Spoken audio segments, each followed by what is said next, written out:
Shaman in Season of Discovery is one that I'm really excited to talk about. In fact, it's one that I really didn't expect to be quite as excited about. With Shamans already having the ability to DPS and heal, the thought of them ever getting an actual tanking spec was something I didn't think would ever happen. With Season of Discovery and the addition of new runes, which at level 25 being phase 1, you're going to be able to use hands, chest and leg runes, it brings a lot of variety to the Shaman, and quite honestly, changes it completely, but in a good way. Now, I've never been somebody who's like, oh, I really need a Shaman. It's probably the one I've leveled or geared up or DPS'd on or healed on the least out of all of the classes. So why am I excited? Well, to understand that, you just need to look at some of these runes because they are absolutely bonkers. At level 25, you're not going to be able to go too deep in the talent tree. In fact, you're only going to be able to get to the 4th tier, and you're only going to get one in it. But for the longest time in Vanilla WoW, Shamans have had some good defensive talents, like shield specialization, for example, where with 5 points, it increases your chance to block attacks with a shield by 5%, and increases the amount blocked by 25%, as well as 5% dodge from anticipation. We know it's been a long time tradition for people to try and tank effectively and efficiently on an enhancement shaman, but now you can actually do it. Let's go through all of the glove runes first. So first of all, you're going to get Lava Burst, where you hurl molten lava at the target, dealing 198 to 256 fire damage, and if your Flame Shock is on the target, Lava Burst will deal a critical strike. That is definitely for those Ellie enjoyers, and to most of us that have played more than just vanilla, it's nothing new. For the enhancement shamans, you're going to get Lava Lash, where you charge your offhand weapon with lava, instantly dealing 100% offhand weapon damage, and damage is increased by 20% if your offhand weapon is enchanted with Flame Tongue. Instantly, you're like, offhand weapon as a shaman? We use two-handed weapons in vanilla. Well, you'd be right. Even looking through the talents, we know Weapon Mastery increases the damage you deal with all weapons. You get Storm Strike. You get two-handed axes and maces, so it allows you to use big two-handed weapons, but there's nowhere where you get Dual Wield. Dual Wield wasn't actually added until 2.0.1, and it was a talent. And it was a talent all the way up until Mr. Pandaria, where then it became a passive ability. Now, on the basis it's not added as a rune, it's not added as a talent, it looks like you're going to get it as a passive ability, and it's only about 5 expansions early, so cool. The reason I say it's added as a passive because there's a lot of confusion over Dual Wield Specialization, which is a chest rune, and we'll get to that in just a minute. But next up on the gloves, you get Molten Blast, which is the first introduction of an actual tanking rune for the Shaman. But when you read this, you can do more than tank with it. It blasts enemies in a cone in front of you for 39 to 54 fire damage. This ability generates a high amount of threat, and Flame Shock periodic damage has a 10% chance to reset the cooldown on it. So as you can imagine, even as leveling as enhancement normally, this could be more valuable than Lava Lash, because Lava Lash always has, and probably will be in Season of Discovery, a little bit lackluster. So the ability to use a conal attack and its cooldown is reset even while you're just out soloing gives you a lot of options. This is why I really like the state Shaman looks like it's going to be in Season of Discovery, because none of these are set in stone. There is actually a lot of options. As a Shaman who's going to be tanking, you would imagine Molten Blast is going to be your bread and butter. And then finally, Water Shield. We're all familiar with Water Shield from future expansions, but you're surrounded by 3 globes, granting 1% of your max mana every 5 seconds. When a spell, melee or ranged attack hits the caster, 4% of the max mana is restored to the caster. This expends a water globe, and only 1 globe can be activated every few seconds. Again, you're instantly looking at that thinking, oh great, well that's our Resto Shaman glove rune straight away. That's what you're going to always use. As a Resto Shaman, I agree, you're always going to use it. But there is a world where you could use that as Ellie. If you was using it as Ellie just to keep your mana up all the time and you're not using Lava Burst, you're just going to be using Lightning Bolt instead, keeping shock up, for example, it could be a really good way to reduce the amount of downtime between pulls while you're leveling to 25. Again, this is what I actually love about the Shaman runes. All of these have got a place, no matter what spec you play. Moving on to chest runes, because I alluded to the Dual Wield Specialization rune already. What this actually does is increases your chance to hit with both spells and melee attacks by 5% while dual wielding, and your Storm Strike ability now hits with both weapons. So this is assuming that you can already use dual wield. It's not this rune that actually enables you to use dual wield. And the other interesting thing about this talent is you're getting that 5% hit spells and melee, which is great. Obviously, there's like 5% hit is absolutely amazing. But what you got to remember in phase 1 is you're not going to have Storm Strike. You don't get that until level 40 because that's at the bottom of the enhancement tree. So for this rune, you are literally only gaining the 5% hit, which could make your decisions a little bit more difficult. But let's find out. Next up for Resto Shamans, and I would say exclusively Resto Shamans, would be Healing Rain. Healing Rain doesn't look like it's going to work the same in Season of Discovery as it does in future expansions, because what it actually does here is it selects an area 15 yards around the target player and heals all of the target player's party members within that area for 20 seconds. Now, Healing Rain in future expansions, where it gets introduced in Cataclysm, actually is just a ground AoE. You don't target it on a player, you just put a ground AoE down on the floor, and everybody who stands in it gets healed.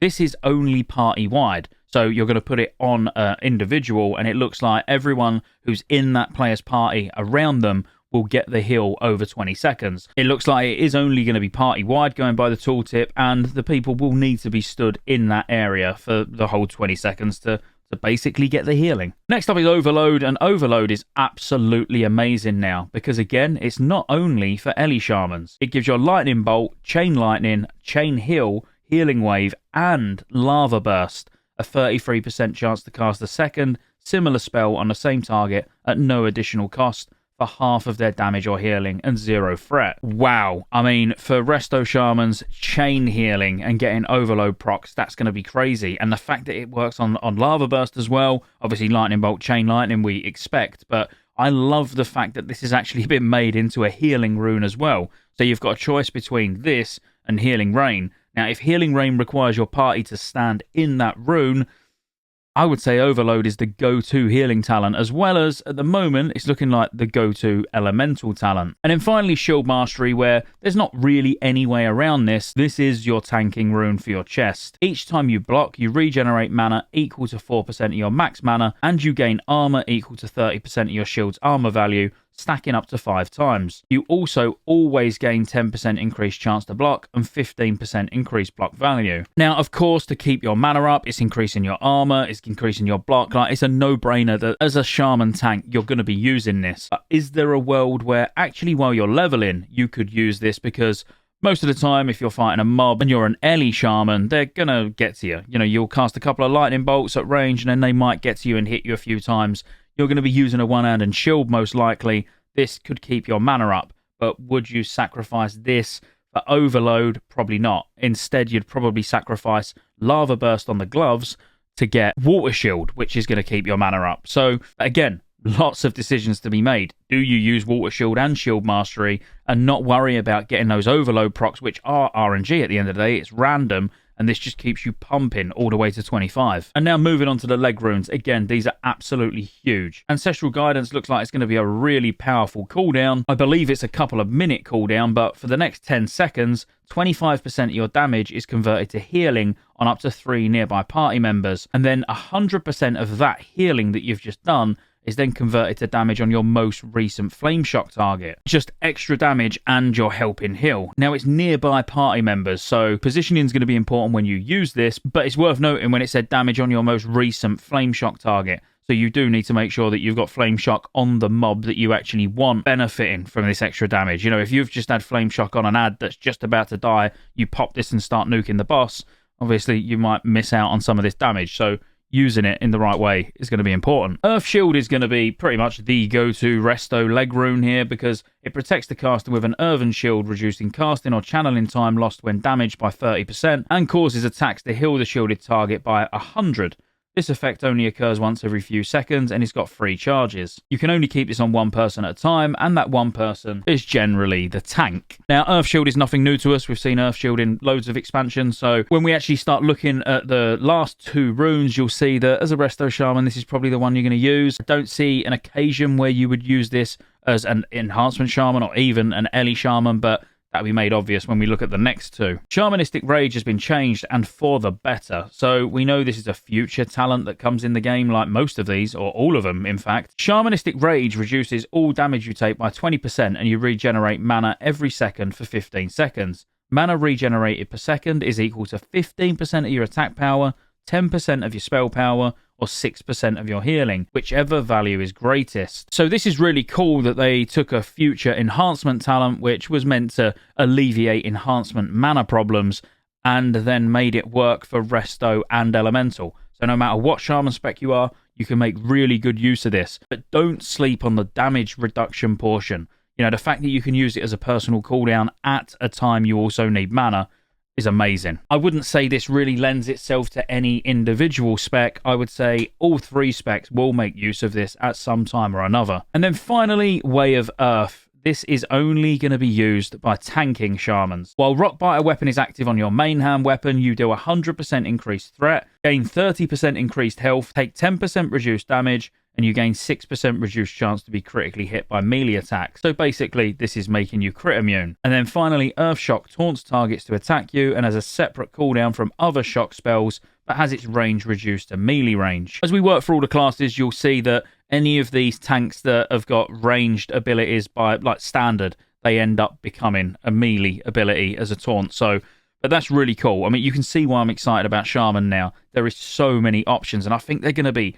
top tier levelers. You know, I mean, they've always been good, don't get me wrong, but this is like absolutely bonkers. If you can get your hands on some of these runes quite early, you're going to have a really good time. And I think you're going to have an amazing time at 25. And I've been saying all along, I'm going to do Paladin and then Druid. I think I'm now going to do Paladin, then Shaman. So that's going to be interesting. If you enjoyed the video, be sure to like and subscribe. I'm diving into all of these in members only videos. So if you click join, I'm trying to get at least 2 out a week. And we're going to be looking at sort of talent specs, what runes would be good for what situation. It's much more of a, you could almost call it a solo podcast, but just for you members. So thank you to every one of you that have already pressed join and your names scrolling along the bottom of the screen.